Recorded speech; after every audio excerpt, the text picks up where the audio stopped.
Dan saya juga bisa mencapai seperti ini juga karena lansia kami. Nah itulah yang perlu kita pegang teguh gitu. Jadi berbahagialah kita masih memiliki para lansia. Dan dengan itu kami di Komisi D sudah meluncurkan yang namanya Perda Lansia. Bapak Ibu yang semua. Jadi nanti Perda Lansia itu sudah berbicara baik secara kebutuhan untuk fisik maupun psikis dan sebagainya. Mungkin nanti suatu saat kami akan mengadakan juga sosialisasi apa-apa saja sih yang ada di situ. Karena Kota Yogyakarta dan Pak Wali juga sangat concern terhadap lansia. Jadi kita memang betul-betul bagaimana lansia kita supaya tetap sehat dan bahagia. Masa hidup lansia di Yogyakarta itu cukup panjang. Dan penduduk lansia di Kota Yogyakarta 16,9%, cukup luar biasa banyak. Jadi kalau dikumpulkan tuh lansia-lansia tuh ternyata di Kota Yogyakarta ini tinggal untuk hidupnya para lansia itu cukup tinggi. Alhamdulillah, jadi Kota Yogyakarta ini kota yang banyak dituju untuk para pensiunan yang di luar, banyak di Jakarta, di Bandung dan sebagainya. Termasuk ibu saya itu juga bagian dari itu. Nah, tentunya nanti dengan kami di Komisi D ada beberapa hal yang bisa saya sampaikan. Memang kami kemarin itu mendorong karena saya tahu Yandu ini kita tidak ada anggaran yang khusus.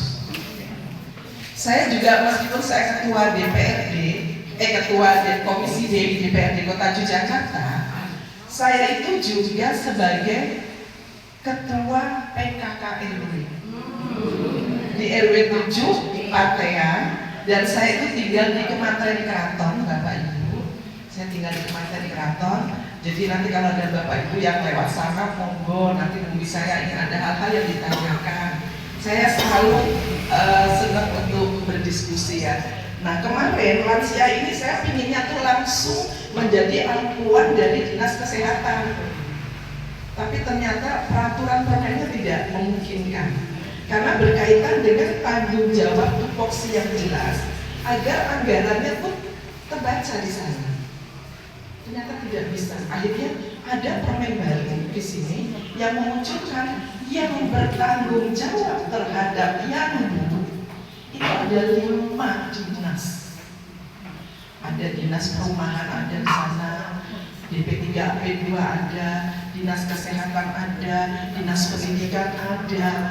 Nah, tetapi karena ini peraturan yang baru memang masih belum bisa jelas. Sampai kemarin saya di saat di pembahasan saya melihat dan mengetahui ini bagaimana untuk Yandu. Jadi saya memang di Komisi D ini kami berbicara tentang kebutuhan dasar masyarakat.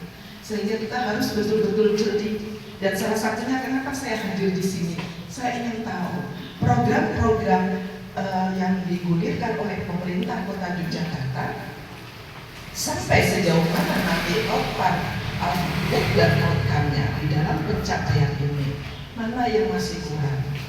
Meskipun di Kota Yogyakarta ini kita cukup prihatin ya Bapak Ibu, kita tuh anggaran kita tuh APBD kita tuh tidak banyak.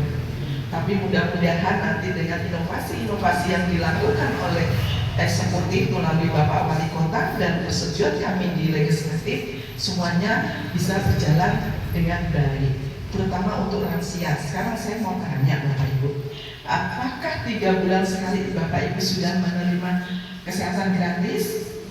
Sudah. Belum? Sampai saat ini? Kesehatan gratis. Kesehatan gratis per 3 bulan? Kan sudah, sudah Pak. Sudah Dok. Yang dari puskesmas? Sudah. Ya, sudah. Sudah. Sudah. Betul. Ya, karena memang kita melalui binaan puskesmas. Ya. Sudah Bu. Oh yang ber-BPJS sudah. Yang khusus untuk semua lansia belum. Sampai saat ini belum. Per 3 bulan itu belum. Baik. Nah inilah tujuannya kenapa saya hadir. Nah, sehingga agar kami juga tahu masukan-masukan juga dari yang semua ya, bahwa apa sih yang dibutuhkan sehingga baik program maupun kebijakan itu dibuat itu sesuai dengan apa yang terjadi masalah di masyarakat, sehingga bisa menjawab persoalan yang ada. Nah, ini salah satunya. Jadi ini menjadi catatan kami di saat nanti kami pembahasan. Terus terang Kak Putri ya, di sini kami itu selalu menyampaikan bahwa ini lansia, tidak hanya lansia, yandu dan kader-kadernya, saya cukup prihatin. Karena itu mitra kami di DP3 AP2, mungkin di sini masih ada ya yang ikut menjadi kader-kader di PKK. Mantan? Ada. Masih? Ya, karena yang muda-muda tuh banyak yang nggak mau. Iya. Sibuk. Karena apa? Sibuk Yang pertama membangun. itu adalah kerja-kerja sosial memang iya. Dan non saya itu sudah berusaha semaksimal mungkin bagaimana kerja-kerja yang semua itu harus seperti apa. Kita sudah bagaimana itu masih sangat. Karena kita selalu mengikuti aturan yang di atasnya. Sekarang kayak saya mungkin agak nyeleneh sedikit ya, tapi ini adalah persoalannya ada di dalamnya. Saya itu sampai 2 bulan ini bolak-balik ke Jakarta menghadap kementerian, Dinsos, dan kepala dinas Paktion kemarin, sekarang dia sudah pensiun. Saya ajak ke sana, berbicara tentang apa? Desi, berbicara tentang untuk sekolah yang menjadi hak konstitusi warga negara. Yang apalagi kesehatan. Jadi kesehatan dan pendidikan adalah secara konstitusional harus diberikan dan intervensi pemerintah seperti itu. Tetapi apa? Kita melihat satu data yang akan dilakukan itu bagus, tetapi kita belum siap semua. Sehingga bagaimana Pak Wali juga kami di DPR khususnya Komisi D, saya mendorong kita bisa nggak nih bikin kebijakan lokal wisdom yang menutupi kekurangan dari kebijakan-kebijakan yang di pusat. Nah, kami dan saya dengan Pak Wali juga nggak berani. Tujuannya mau membantu, memberikan, tapi kalau menyalahi aturan, nanti saya sama Pak Wali ke Ragunan. Nah, sehingga mari kita bersama-sama, kita gotong royong, kita berpikir bersama bagaimana supaya Kota Yogyakarta ini bisa lebih baik. Kami akan menantang pelan-pelan dan kami sangat komit sekali. Pak Wali kok dan berbicara lansia itu senang sekali dia. Kalau bicara lansia senang. Lagi tentang kesehatan, karena memang itu dunianya Pak Wali kan. Sehingga kenapa kami kali ini harus bersih, itu juga salah satu. Karena kalau kita berbicara kesehatan, sanitasinya juga harus baik. Jadi saya lihat ini penanganan kegawat darurat sehari ini cukup luar biasa, bagus sekali dan sangat dibutuhkan. Apalagi di sini ada nggak yang lansianya tinggal sendiri di rumah? Wonten? Ada? Ada. Tinggal sendiri. Oh iya, iya memang lansia itu kadang-kadang kalau sudah usia sepuh sekali minta pulang ke rumahnya. Ya, ibu saya pun sudah selalu begini. Waktu itu kami kan di Jakarta, terus ibu di Bogor, adik saya juga ada di Jambi. Terus nanti saya di sini, dia bilang, aku mimpi bapakku katanya sudah manggil-manggil. Dia bilang, buat rumahmu. Jadi ibu ini sekarang malah pulang ke rumah yang diberikan oleh orang tuanya. Buat rumahmu itu ditunggui di hari tuamu. Ya saya percaya nggak percaya ya, tapi ayah sepuh itu sudah 95 ibu saya. Tapi saya tadi yang dirijennya luar biasa, saya ingat ibu saya. Ibu saya dulu itu penyanyi kulintang untuk di grup Bayangkara.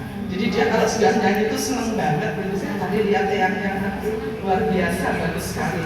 Nah, jadi kita kumpul di sini memang untuk bergembira dan belajar bagaimana kita bisa mengasiah terus terang.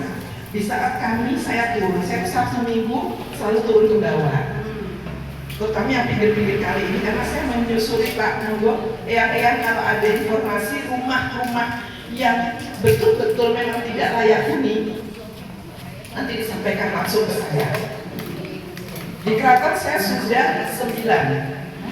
Dan kebanyakan lansia hanya tinggal sendiri, ada yang berdua, itu udah luar biasa. Sudah yang satu stroke dan kondisi rumahnya sangat jadi kayak tumpuk-tumpukan sampah seperti itu. Nah, kalau bukan kita yang memperhatikan, siapa lagi? Jadi persoalan yang ada di wilayah itu juga menjadi persoalan kita bersama. Jadi bukan hanya masalah privasi, ya masalah bodoh tidak. Kita Jogja adalah kota yang penuh dengan budaya adiluhung, unggah-ungguh, sehingga kita apa yang terjadi di masyarakat, yang terjadi pada anak-anak tetangga kita, saudara-saudara kita, itu juga menjadi persoalan buat kita bersama.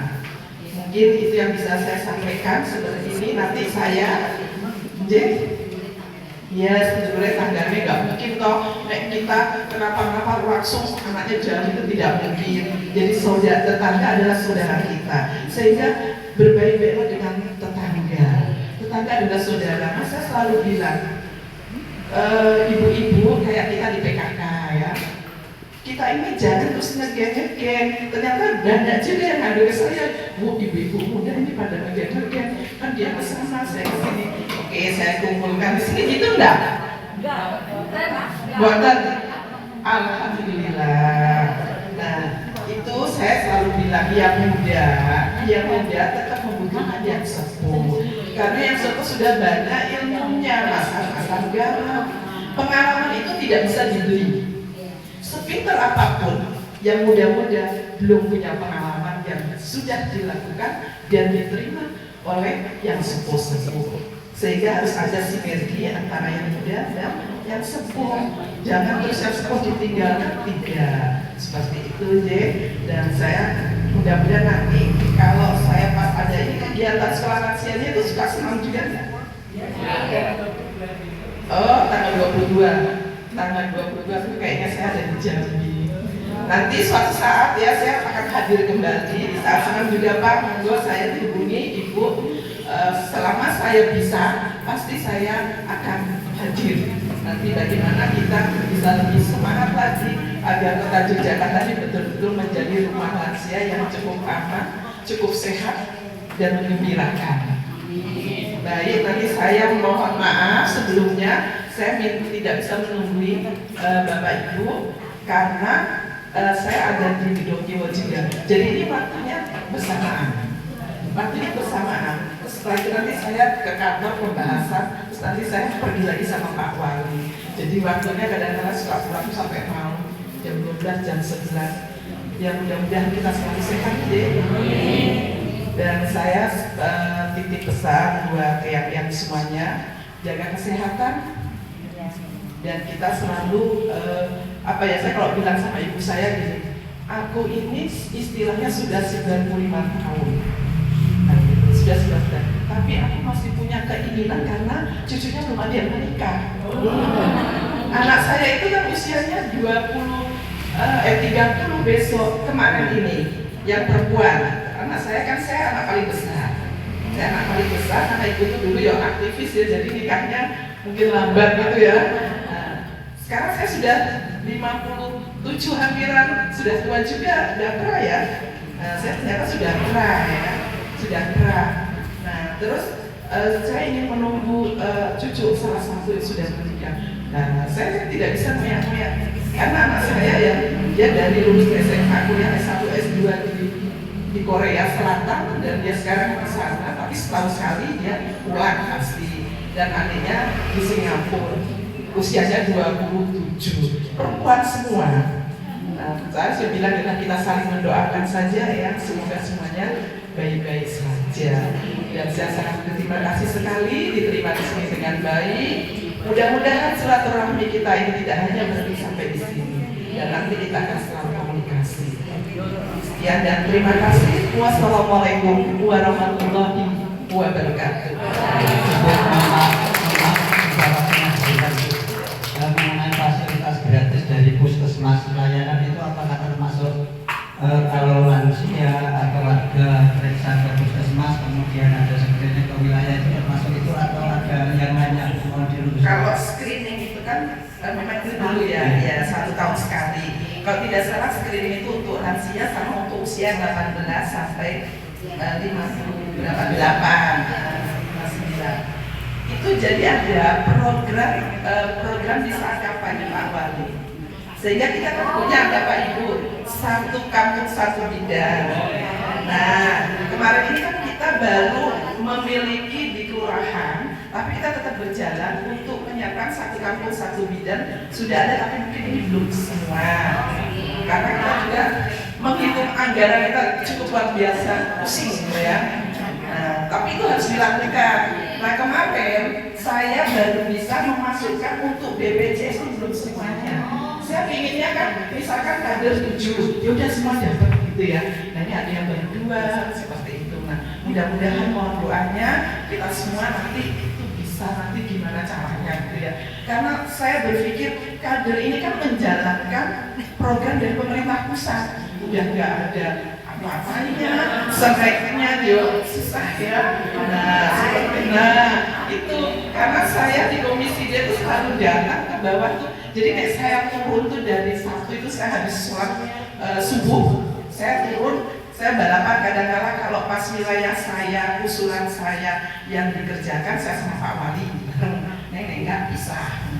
Seperti itu. Nah, mudah-mudahan nanti di sini monggo, eyang-eyang kalau ada rumah, apalagi rumah-rumah yang di pinggir kawin, kamar mandi yang sanitasinya belum bagus, tolong kami diberitahu. Nanti akan kami tidak lanjuti dengan segera. Nanti tinggal gampang kok Bapak Ibu, karena kita tidak pakai APBD. Ini pakai APBD rumit sekali. Ya, nanti difoto rumah itu, setelah difoto, terus saya nomor telepon pemilik rumah atau nek udah yang sepuh kan susah, yang bertanggung jawab siapa, harus nanti dikirimkan ke saya. Mungkin ada yang ketemu saya bebas, saya hanya punya satu nomor. Kalau tim saya juga ada, karena kan saya tidak mungkin ya kadang-kadang nanti saya kasih nomor saya dan nomor tim saya salah satu. Soal saya kalau pas luar kota kan pas saya mimpin apa gitu kan, saya tuh bukan orang yang selalu memegang HP. Saya tuh kalau lagi saya ngomong di rapat, HP itu saya matikan. Jadi nanti kalau tidak saya jawab, waduh dari ini sombong sekali kan gitu ya. Sudah Dewan kok tidak mau menerima aspirasi masyarakat? Tidak juga.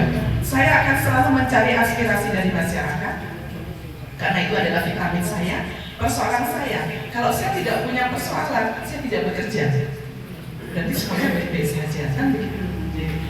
Sekali lagi, kalau mohon maaf ya, mudah-mudahan nanti ke depan kita bisa bertemu lagi. Saya bergeser ke gedung Kimo. Oh ya, 087 839 713 662. Monggo nek mau ada yang tanya punya cucu untuk urusan desil, untuk urusan macam-macam, monggo silakan dari ini. Karena saya juga sekaligus selain ketua komisi D, saya juga ketua fraksi dari PDI Perjuangan. Saya ketua fraksi dari PDI Perjuangan. Mudah-mudahan saya terinspirasi sekali ini yang cukup luar biasa semangat. Jadi saya sebagai vitamin saya lagi ini, saya masih muda harus berlipat-lipat semangat dari yang semuanya. Begitu, sekian dan terima kasih.